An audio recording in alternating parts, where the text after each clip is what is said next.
যুক্তরাজ্য থেকে ১৭ বছরের বেশি সময় পর দেশে ফিরছেন বিএনপির ভারপ্রাপ্ত চেয়ারম্যান তারেক রহমান।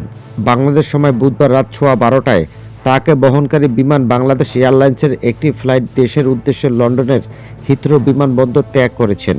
তারেক রহমানের সঙ্গে তার স্ত্রী জুবাইদা রহমান ও মেয়ে জাইমা রহমান রয়েছেন। দেশে আসার জন্য বাংলাদেশ সময়ে রাত ৮টার পর লন্ডনে বাসা থেকে পারিবারিক সদস্যদের নিয়ে বিমানবন্দরের উদ্দেশ্যে যাত্রা করেন তারেক রহমান। রাত 10:15টায় তিনি বিমানবন্দরে পৌঁছান। পরে চেক ইন করে বিমানবন্দরের ভেতরে প্রবেশ করেন তারেক রহমান। তারেক রহমান বিমানবন্দরে পৌঁছানোর আগে তার বিশেষ সহকারী আব্দুর রহমান সানি এবং জিয়াউর রহমান ফাউন্ডেশনের ইউরোপের সমন্বয়ক কামাল উদ্দিন বিমানবন্দরের বিএনপির ভারপ্রাপ্ত চেয়ারম্যান লাগেজগুলো চেক ইন করান। বিমান বাংলাদেশ এয়ারলাইন্সের ফ্লাইটটি বৃহস্পতিবার বেলা 11:55 ঢাকার হযরত শাহজালাল বিমানবন্দরে অবতরণ করার কথা রয়েছে। তারেক রহমানের এই ফেরাকে স্মরণীয় করে রাখতে বিশেষ আয়োজন করেছেন বিএনপি।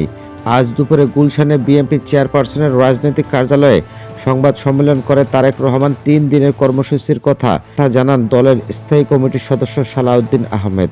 বিএনপির এই নেতা বলেন, আগামীকাল দুপুরে বিমানবন্দরে নামার পর দলের জ্যেষ্ঠ নেতা তারেক রহমানের স্বাগত জানাবেন। এরপর তিনি জুলাই এক্সপ্রেসওয়ে তথা ৩০০ ফুট রাস্তার সংবর্ধনা স্থলে যাবেন। সেখানে অপেক্ষায় থাকা নেতা কর্মীদের ধন্যবাদ ও কৃতজ্ঞতা জানিয়ে দেশবাসীর উদ্দেশ্যে বক্তব্য দেবেন তিনি। এরপর বিএনপি চেয়ারপারসন খালেদা জিয়াকে দেখতে এভার কেয়ার হাসপাতালে যাবেন।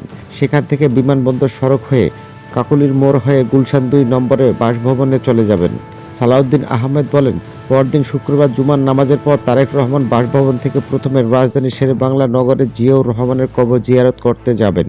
সেখান থেকে সাভারের জাতীয় স্মৃতিসৌধে গিয়ে মুক্তিযোদ্ধাদের শহীদদের প্রতি শ্রদ্ধা জানাবেন। এরপর আগামী শনিবারও ২টি কর্মসূচি রয়েছে। ওই দিন জাতীয় পরিচয়পত্রের কাজ করবেন তিনি।